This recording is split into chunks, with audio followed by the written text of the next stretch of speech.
మధ్యప్రాచ్యంలో ఉద్రిక్తతలు కొనసాగుతున్నాయి. యుద్ధానికి 5 రోజులు బ్రేక్ ఇచ్చామని ఓవైపు ట్రంప్ ప్రకటించగా, మరోవైపు ఇరాన్ ఇజ్రాయెల్ మధ్య యుద్ధ పరిస్థితులు ఇంకా భీకరంగానే ఉన్నాయి.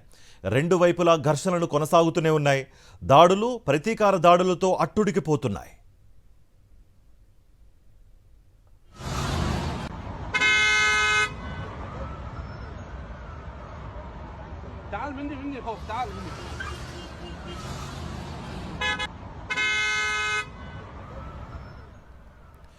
ట్రంప్ ప్రకటనతో నిమిత్తం లేకుండా ఇజ్రాయెల్ మాత్రం ఇరాన్పై దాడుల పరంపరను కొనసాగించింది.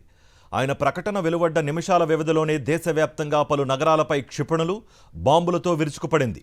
ముఖ్యంగా రాజధాని టెహ్రాన్లోని మౌలిక వ్యవస్థలపై భారీ స్థాయిలో దాడులు చేసింది. అటు లెబనాన్లోని హెజ్బుల్లా లక్ష్యాలపై కూడా దాడులను కొనసాగించింది. ఆ దేశంలో మృతుల సంఖ్య దాదాపు 1100కు చేరుకుంది.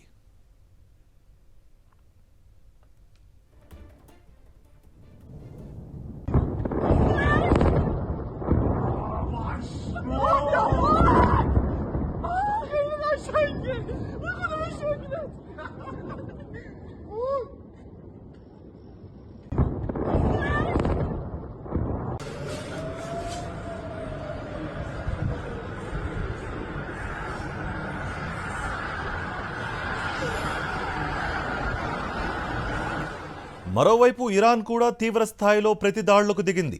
ఇజ్రాయెల్పై క్షిపణులు, డ్రోన్ల వర్షం కురిపించింది. టెల్ అవీవ్, హైఫా, ఆస్కలోన్, కిర్యాట్ ఘాట్ వంటి నగరాలను లక్ష్యంగా చేసుకుని ఎయిర్ స్ట్రైక్స్ నిర్వహించింది. బాలిస్టిక్ మిసైల్స్, డ్రోన్ల ద్వారా ఇజ్రాయెల్ సైనిక స్థావరాలు, కొన్ని నగర ప్రాంతాలను టార్గెట్గా దాడులు చేశారు. ఇజ్రాయెల్ ఎయిర్ డిఫెన్స్ వ్యవస్థలు కొన్ని రాకెట్లను అడ్డుకున్నప్పటికీ కొన్ని దాడుల లక్ష్యాలను తాకి నష్టం కలిగించాయి.